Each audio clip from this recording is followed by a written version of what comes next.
Good evening. Welcome to our interview tonight with Kea'ulani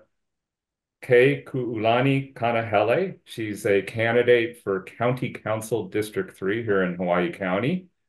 And just a little brief introduction of who HULI PAC is. We are a group of grassroots community advocates volunteering our time to HULI PAC. Many of us have witnessed during oral testimonies the problem of being the minority voice, observing seated representatives voting against the āina or the majority of testifiers. The majority rule currently allows the continuation of colonial structures, corporate rule, and methods over Ike Hawaii for āina and its people to thrive. We must collectively understand the individual power we carry as Hawai'i Island residents by getting involved. Conducting our interview tonight is Milani De Agar and Tanya Yamanaka. I think Tanya has our first question tonight. Go ahead, Tanya. That's right. Well, thank you, Kule, for taking your time to speak with us tonight. We appreciate it.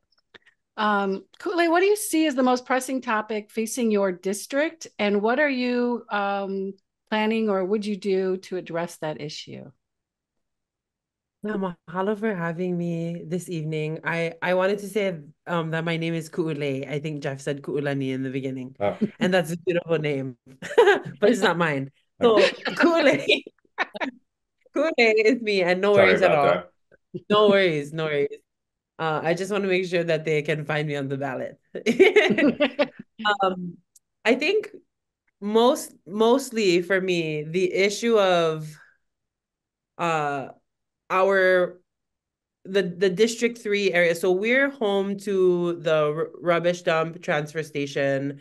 We're home to the wastewater treatment plant. We're to the wastewater treatment facility. We're home to the drag strip. We're home to a lot of these um, really important resources to the economy of our space, or like to the ability for us to thrive as East Hawaii or as Hilo as a whole. District 3 carries a lot of these really important infrastructure pieces. We're also home to very many kupuna who actively vote and engage civically.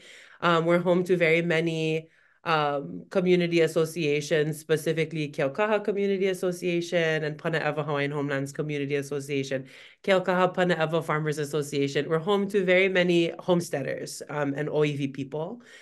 I think one of the biggest issues that we face, that I experience, is the lack of young people involved in civics as a whole. And I think that the more we encourage and equip and educate young people meaning folks between 18 and Careful there. above. Yeah, 18 and over. But also just getting the general conversation of civics and civic duty into the hands of the people is really important, because we've had such a traumatic experience with our governance so far as Hawaiian people. So anyway, that was a bit scattered, but just to kind of hone in on the point, that is low and lack of civic engagement, lack of education, lack of willingness, lack of inspiration to stay involved, and also lack of the ability to address the trauma that's involved, like that we need to address as a people before we can get involved. Like all of that is really is in a low space right now. So I hope to be able to address that, not just in my if I'm elected, through my campaign process. I hope to address a lot of these issues. But yeah, thanks for that question. Good question. All right. Can you name some of the groups and individuals who have endorsed you up until now? Like, who are the top three of your major contributors? We're just trying to get a gauge for the type of money that's funding your campaign. Yeah, so the type of money that's funding my campaign right now comes from the jobs that I work. And so right now I'm not actually endorsed at all by anyone, just because I'm in this position. I'm very new to the world of policy and not policy, politics as a politician. Very new to the process of running for candidacy. Someone said, "Come to the interview and I don't know, look like a politician." And I'm like, "What? what does that mean? Like, how do you look like I have this dress. I'm like, I can wear this versus the t-shirts that I was wearing. But yeah, no, it's a short answer to say that I'm not financially endorsed at all at Okay. this point. Thank you very I'm much. I'm proud of that.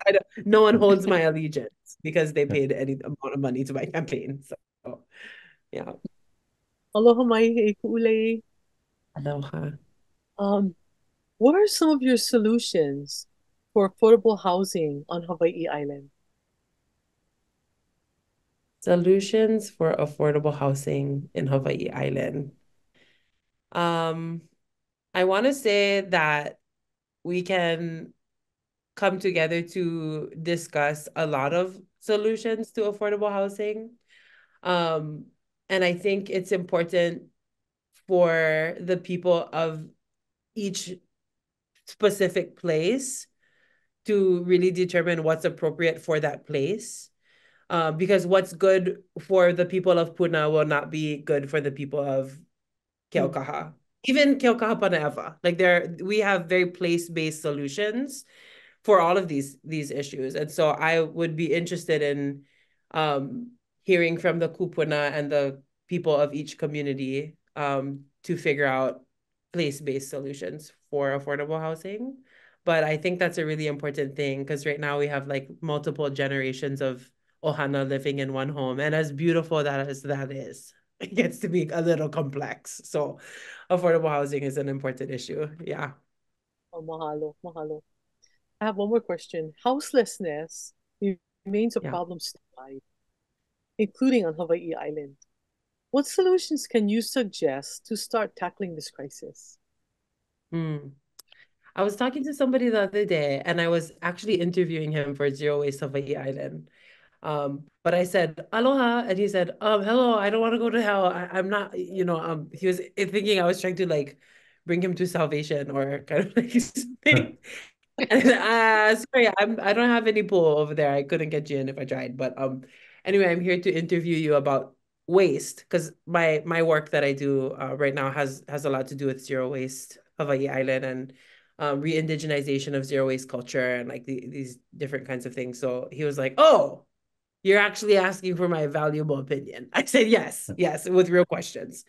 And so we had a really, really beautiful and open and honest conversation about houselessness. And he expressed that he's there because he wants to be. He doesn't want to be in a shelter. He doesn't want to be in a home. He doesn't want to be anywhere except where he actually is. So the question about like how to deal with the homeless crisis, I think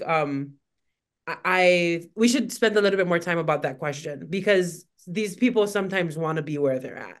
So I'm not asking you, but the question that I have is, are we as a community considering or asking ourselves how to deal with, I'm sorry, how to deal with the eyesore that is houselessness, or how to deal with the actual like caring for the people, helping them to find a function, helping them to find a position in the world, helping them to want better for themselves or re-understand the world. I think those are the questions that I'm interested in looking into. But that's a good one. That's a good question. Mahalo. Mahalo, mai ka'i. So I have a follow-up question on that, if you don't mind, Malani. So you're bringing up a good point that, there's a mental health crisis that underlies pretty much all of the other issues that we're having here. And you've already mentioned trauma. So what can you do as a council person to help mitigate, help, move forward, this issue of mental health? Because everyone talks about it. Mm-hmm. Right. It's kind of like the word aloha at this point. It's very Yeah. popular to talk about mental health. Yeah. But I'm not sure that I'm seeing that we don't have more providers. We don't have more behavioral therapists. We don't have more training to these, Yeah, I think So also Hawaii just became a trauma-informed state. I mean, I know the state and county is very different, but Josh Green and his wonderful work that he's been doing really, really made Hawaii a trauma-informed state. So I don't know what that even means or what that looks like or what that's going to look like, but that's significant in answering this part of the question. You're right to say that okay, if that's what we're saying, what are we doing? So for me, I recognize that the county council members have the opportunity to write into the county budget, like to allocate some funds. Like they have the potential to introduce measures to allocate funds to certain organizations or to approve that funds will go to certain organizations. I really think it's important to get funds back into cultural wellness because we're not just thinking about mental health, like see a therapist. We're talking about fixing family systems, fixing the broken relationship that people have to their food sources, to their quality of life as a whole. And so we need to address the whole system of holistic wellness and the wellness of the family, the wellness of the community, versus just kind of only pouring more money into mental health services. We need to kind of look at it as a holistic kind of problem for a holistic solution. But yeah, mahalo. Thank you for that full explanation. Because you're right, it's about fixing relationships, which segues nicely into my next question. So we obviously see a huge decrease, maybe even flatlining civic engagement by island residents, which undoubtedly affects incumbent legislators to discount a variety of opinions of people who historically haven't voted, Kanaka, independent thinkers, extreme thinkers, that kind of thing. So what inspires you to run for office at this time, and why do you think that Native Hawaiians should vote?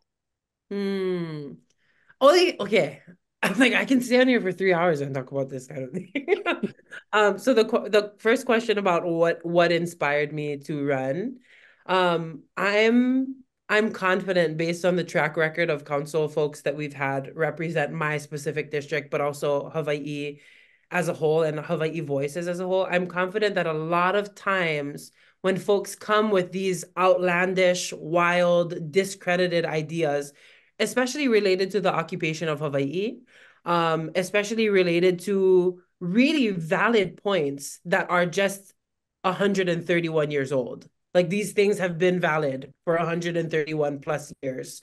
But I'm not confident that all or any other person can lend actual consideration to those concepts and work with those concepts to provide and to sustain appropriate solutions for this time, unless I'm the person that's being able to vote in those ways and engage with those specific.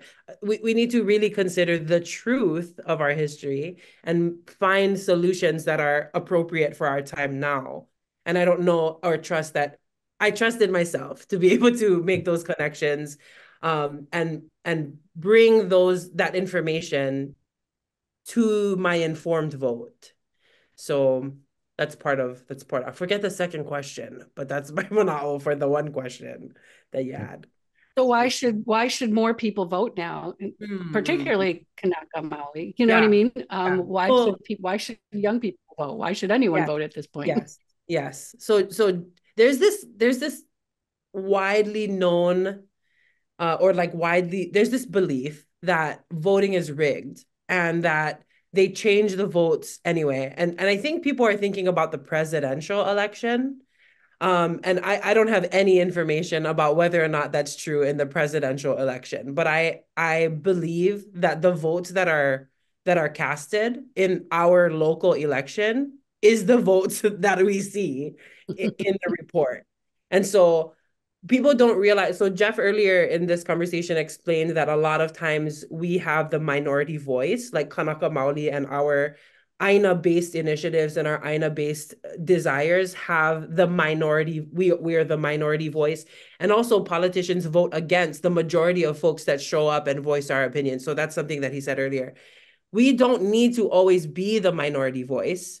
If more of us vote, the politicians will need to listen to the voters in order to be elected again. So the more of us that vote, the more power that we have as a collective to impact change in our local government, which is like really significant.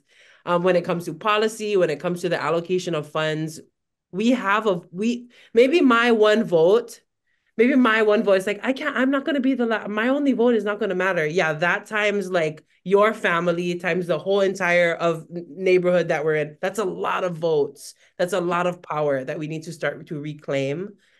Even in occupied Hawaii. Like this is what we need to do in the interim before we can really consider what it will look like to restore political air to the Hawaii kingdom. I believe that'll come.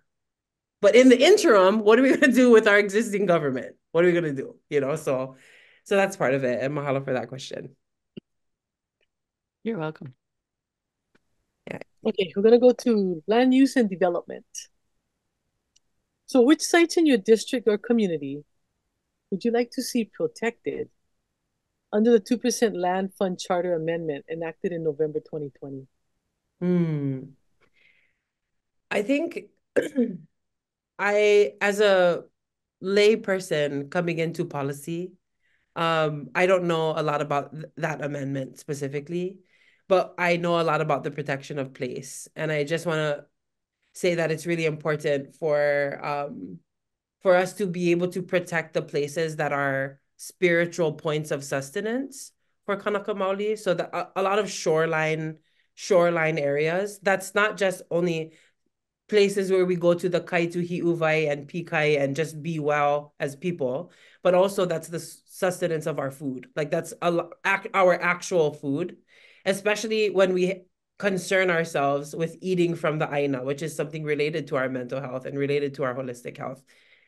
We need to protect those resources and those spaces.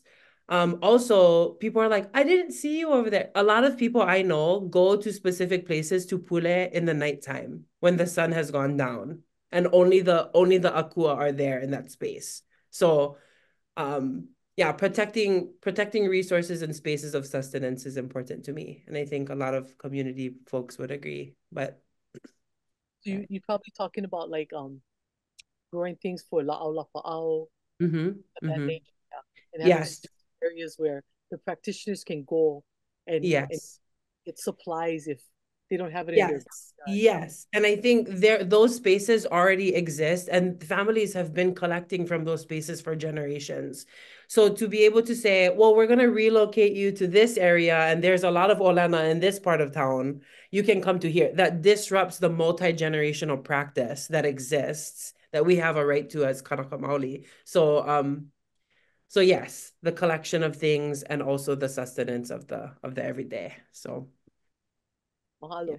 All right, we're going to switch a little bit to the general plan process. So a lot of folks are struggling to access were struggling to access the current draft of the County General Plan 2045 because you had to have a certain kind of software, you had to have technology skills.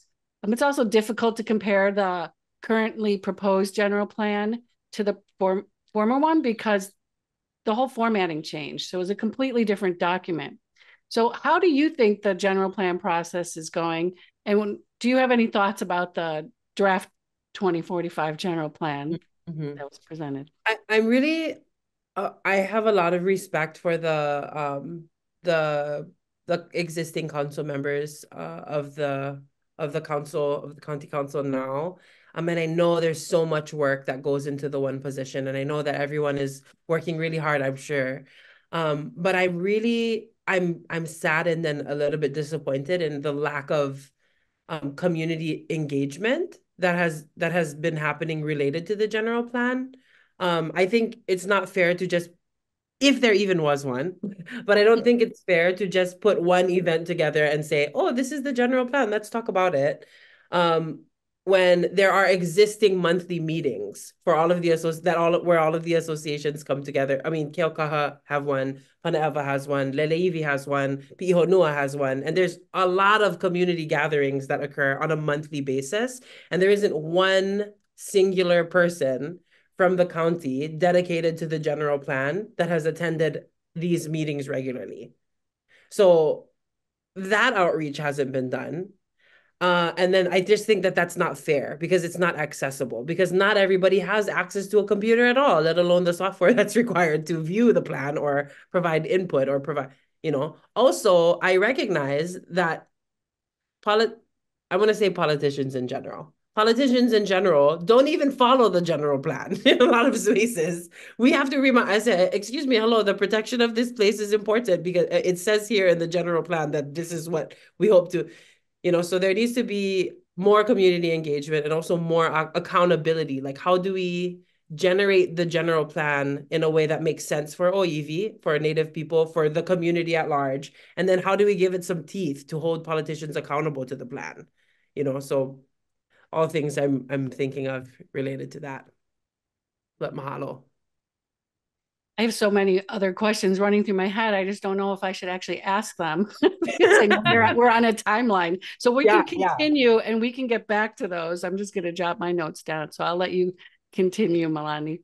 You had two questions. You had the next one. Oh, yeah, I see. Right. Well, I wonder, you did make a note that, yes, the county didn't do much outreach, maybe a handful of meetings, but definitely not into the community associations, certainly not on Hawaiian homelands that I was aware of. Do you feel that the recommendations from the community development plans were thoroughly incorporated or, taken into consideration when the general plan was created? I'm unsure, but that's kind of what I was talking about when it comes to the existing way that we use the general plan and the community development plans. There isn't any accountability to those things, and they've already been in effect. And so I want to have faith in the importance of the general plan, and I know that it's significant. It's a guiding document. And also it's important to me that it's well put together, and that we are able to implement the work that's already been done into these really important pieces of governing documents. And I don't know that that's being done. Yeah, I don't know that. Thank you. So this is still on a general plan. So once approved, enforceable, or how is a general plan, once it is approved, enforceable and relevant to our day-to-day planning decisions? You talked about community, at the community level. Mm-hmm. So you brought some really important information up. So yeah, the enforcement of the plan, kind of that's I feel like I'm coming out of like 26 years of not being a voter. Okay, maybe like because you can't vote until you're 18. Anyway, I'm not a voter. My family, we're not really voters. My kupuna maybe, but more recently we haven't voted. And so I'm learning now about the power of our collective vote. Because my vote, my mom is like, you're running? Okay, I'll register to vote right now. Like we're all now excited to vote. If we as a voting body and if we as voting people recognize that we appreciate and love and let's do this general plan, and the people that we elect are not following the general plan, we cannot vote for them the next time. If people are not doing things that are conducive to the wellness of the community, as a voting body, we can together decide not to vote them in again, and that holds them accountable. So I don't know about governmental policy about if you have to do this or you're going to be fined. No, we're not voting you in again if you keep acting like that. If you keep making decisions that are not for the betterment of the people, we're not going to vote for you. And I think once we establish that critical mass of voting power as Oiwi people, that'll be the teeth to hold folks accountable to what's best, whether it's in the general plan or not. So I want to say that I know a lot about the general plan. It's a big document. I work about 100 hours a week, so like trying to find time. But yeah, I think I also just briefly want to say that I wish that the people would be able to trust that the politicians in office are making decisions that are for the betterment of the people. Instead of having to always high alert, fight or flight. Now we have to submit testimony. Now they're trying to do that. Always on the defense. I wish our community could rest knowing that our politicians are good people with the people in mind, with the health of the people in mind. And so that's another reason that I'm running, because I can assure that that's going to be true and correct for me, But I love these questions and mahalo. Right. I mean, the truth is that maybe in the past we have trusted a little bit too much, and that's why Yeah. we're where it's at. Yeah, exactly. So, Exactly. um, Exactly. Then a lot of people vote without getting the information that Yes. they need to vote. They're not informed and they just vote based on whether they're Popularity. Democrats or Republicans or whether they're incumbents or not. Yeah. So HULI PAC is advertising really works, you working to know? address that, Yeah, I think I really appreciate your folks' work, and I hope that more people can learn about HULI PAC as we make our decisions on who to vote for in these elections. So I'm thankful for this resource, and for this time. So, okay, we're going to switch now to diversified and circular economy and labor. So, how do you see our economy moving away from a reliance on the tourism industry? And specifically, what industries within our county do you feel we need to further support and invest in and develop to move towards a circular and more diverse economy? I want to say Aboriginal leadership. That's an important thing for me. Indigenous leadership. When we look at and return to ancient thought processes, we value the land so deeply and so dearly. And I'm not really only referring to economic gain, like the economic gain of what comes out of ag and what ag products. I'm talking about the āina being a resource for the restoration of the family unit, for the restoration of Hawaii economy, for the restoration of community development. I think all of those industries or the industry that is ag diversified could look like a solution to a lot of these issues, that houselessness. People don't want to be told where to live, but if there was a place where they could farm their own food, live off of a piece of āina, I'm sure a lot of them would be really interested in a community space that is safe and well, close to the ocean, so they can practice these old things about throw net ethically and do these kinds of things. And that's a whole industry in itself. So when we're looking at stepping away from tourism, it just really looks like maintaining our existing resources and reconnecting to those resources in a sustainable way that is sustainable economically as well. So there's a way, and we just have to talk through these things. And that's the importance of community engagement, so that we can be informed by the voices that keep saying this and have been saying this, so my big ideas. Thank you for asking me. you mentioned diversified agriculture, and I'd be interested to know how you define that. Yeah, I think right now, for me, maybe this is a textbook term, and maybe I'm using that term incorrectly, but how I use that term is rather than monocropping for growing only one thing, lots and lots of rows of one thing. Diversified agriculture to me looks like learning about what to plant, what plants go well with what plants. And also not only one person manning the whole farm. I'm the farm instructor and I pay you $5 an hour to go do this. Like, diversified agriculture for me looks like, okay, let's hui pu, let's come together with some ohana and learn about what it is to take care of our āina. So the methodology of how the plants are grown also is diverse, meaning that it includes more than just farmer, farm worker, farm hand, farm. No, how do we reintroduce general malama āina, general taking care of our land, growing our food as an everyday practice for ohana? How do we reintroduce that it's not a workforce that's growing our food? We're responsible to grow and eat the food that we get to grow. So diverse, not only mainstream what we've been doing, what we've been taught, but how to reintroduce ourselves to daily practices of being able to be well with ag. Mahalo for clarifying that. Next question.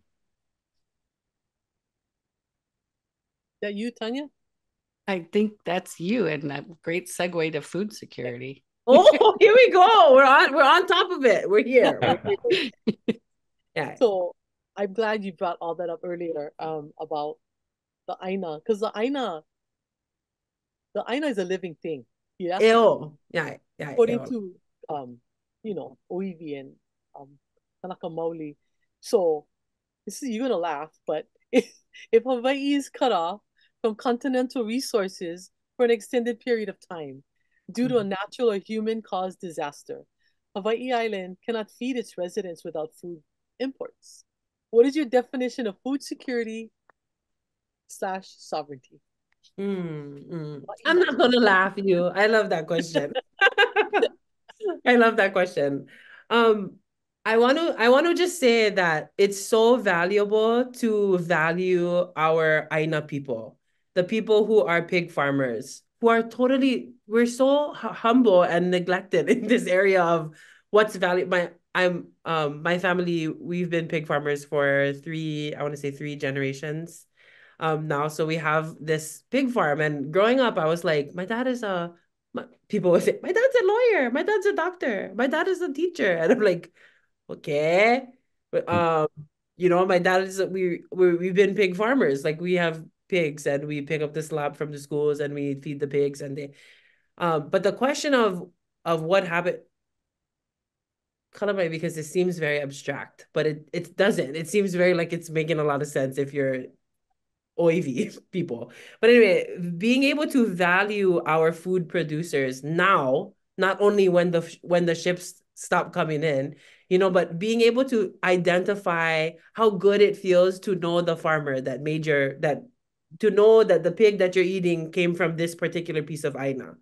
Like for each person to start to value that process again looks like sustaining economically, but also relationships. It looks like sustaining relations, which is part of wellness, to not just the farmer, but the farm and to the āina. And so not just the pig farmer, but the kalo farmer, also the cacao farmer, also the dragon fruit farmer, also the rancher, like reestablishing not just these connections to our food, but these relationships, these ancestral relationships that keep us well holistically. So when it comes to the ships not coming in and sovereignty and what that looks like, it looks like the restoration of our relationship to our plate, to the food that we eat, and the resources and the relationships that made that possible for us to eat that food. Now, not when the ships stop coming in, because by then it's going to be too late. So we need to start reestablishing these relationships now. And I want to say, maybe this is too long that I'm talking on this question, but I want to say just briefly that it's hard to develop these relations when there's not enough support, when things are so expensive, and when we're relying on money to buy our food. And in order to have money, we have to work, which takes us away from our āina and our families. And so, yeah, just reestablishing community relationships with farmers is such an answer, is such a solution to a lot of things. So this is so my favorite thing to talk about. I love this. Mahalo. Well, I love Mahalo. it too because I married a construction. He was a heavy equipment operator, but they had pigs. So wow. to learn to be a pig farmer. So yes, yeah, it's a lot of work. Yeah, it's a lot of work. A lot of work, and they're clean. Pigs are actually clean. Yes, yes, Moving yes. on. So, what type of county / legislation would you support that contributes to food sovereignty? I think it's important to pour money into not necessarily only paying salaries, but like, for example, there needs to be infrastructure that supports Ohana to return to āina, supports Ohana to be able to farm our own food. There needs to be infrastructure and education. So as a person who would be able to have power to funnel monies a certain way or funnel policies a certain way, I would be really happy to introduce legislature,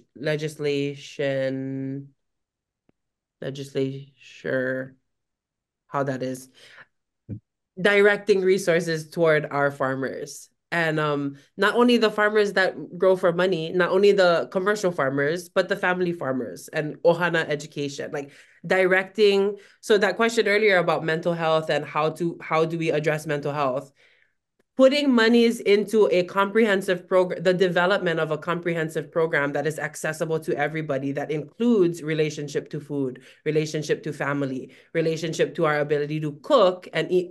Pua Kanaka is already doing these like cooking shows type thing with Antiku folks.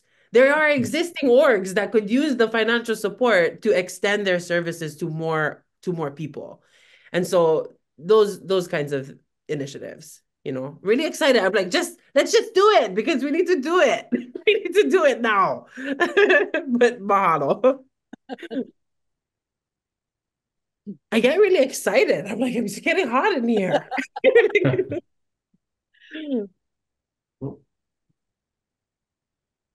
You're muted, Tanya. We're going to shift gears a little bit to water and waste. Sorry about that. New data suggests that the Hawaii landfill will be filled in the next 20 years. How would you support waste diversion or reduction and improved waste management on our island? Yeah, so I want to share a few things, and I just want to okay, there's a lot of things that come to my mind when you ask that question, but I'm going to move slowly. So, when it comes to waste diversion, food waste, it's 1 pound of food. This is just some information that I found, but 1 pound of food is responsible to generate up to 3 pounds of greenhouse gas emissions. So food waste and the rediversion of food waste to the animals maybe, is a really awesome way to address climate change. There's a lot of food that's being wasted that can be used to feed the animals. So the question about the landfill and the issue about our waste, there's lots of different kinds of waste, right? There's food waste, there's like rubbish, and then there's like solid waste. Because I don't know if everybody knows, but after our actual feces are processed, the solid waste that remains is also taken to the landfill. So as a zero waste Hawai'i Island person, as a person that works with the organization, I'm very excited to share about the different ways that we can be more conscious of our own personal familial waste that we generate. Which, by the way, includes like not going to 7-Eleven to buy all kinds of different kinds of things that come in packages, but instead eating food that we grew and cooked. That's a lot of less rubbish. And that times how many people times how many days is a lot less rubbish. I believe that it also reducing waste also involves kind of holding some of the producers accountable and responsible for the waste that they generate. Producers like Coca-Cola and Nestle. I was talking with another political candidate earlier, and we were talking about how if each of these really great big producers spent only a 1% of their revenue dedicated to addressing waste in other parts of the community, that would be a significant contribution. So I'm overwhelmed with a lot of proposed solutions for our waste. And also, I just want to say that anybody watching this broadcast here, there is one landfill for all of Hawai'i Island, one. And that landfill is in Pu'uanahulu, which is home to the Paniolo people of that area. The Napu, so that whole area is rich with cultural heritage, and it's where we deposit our feces. It's where all of the trash for this whole island, it goes to this one particular landfill. And the families actually weren't consulted before the landfill was put there. So it's a sad thing that this is the issue.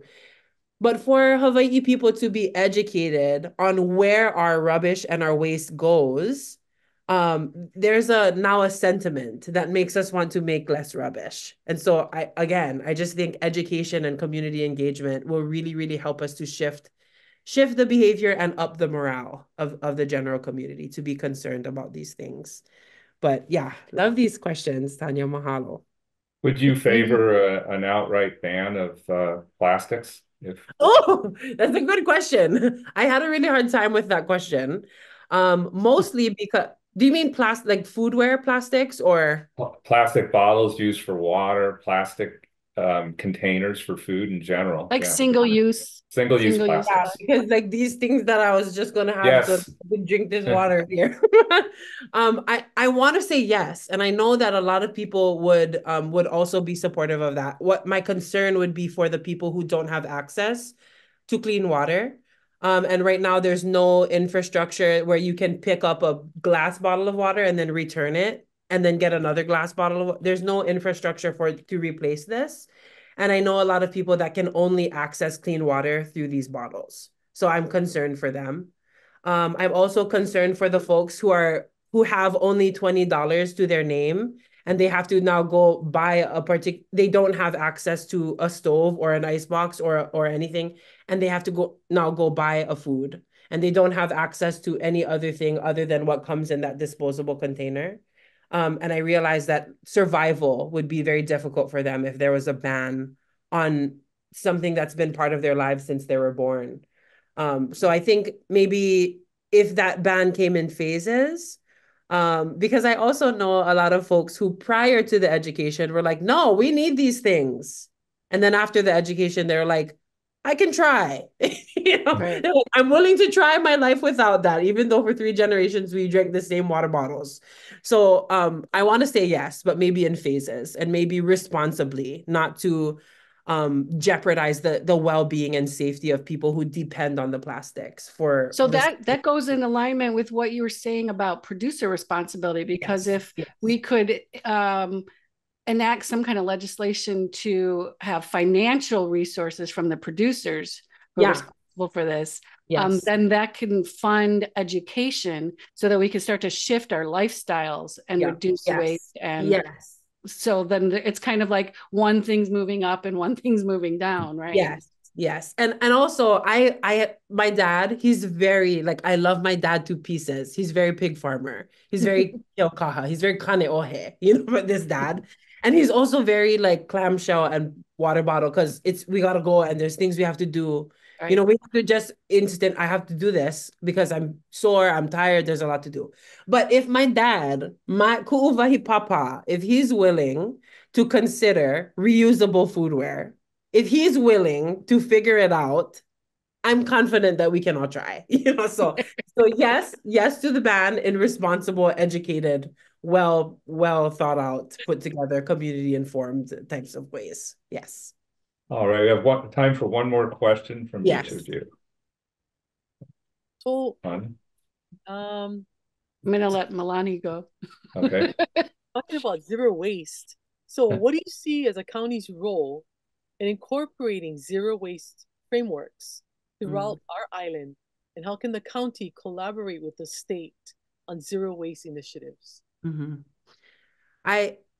going to say, just, I can't say this enough, that community engagement and education is so important, because the county can enact whatever it is they want to enact on their own, and it's not going to be successful if the community is not if the community is not well enough to absorb and